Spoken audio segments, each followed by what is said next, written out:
अस्सलाम वालेकुम, welcome to Mehboob TV Oman news. उम्मीद करते हैं कि आप तमाम दोस्त खैरियत से होंगे। बहुत से लोगों को इस बात का डाउट रहता है कि जब हमारा 2 साल का कॉन्ट्रैक्ट जो है, 2 साल की जो मुद्दत है, वीज़ा ख़त्म हो गया 2 साल के बाद, अब हम दूसरी कंपनी में जाना चाहते हैं, दूसरी कंपनी के अंदर हम अपना वीज़ा लगवाना चाहते हैं।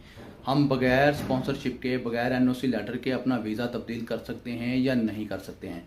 इसी हवाले से मैं आप तमाम दोस्तों को बताने जा रहा हूँ। इससे पहले कि आपने अभी तक मेरा चैनल महबूब टीवी सब्सक्राइब नहीं किया तो बराए करम सब्सक्राइब करें। इंशाअल्लाह हम आपको हकीकत से आगाह रखते हैं। हम आपके हर सवाल का जवाब 24 घंटे के अंदर अंदर देते हैं। अगर आपका कोई सवाल है तो कमेंट सेक्शन में अपना सवाल पूछिए।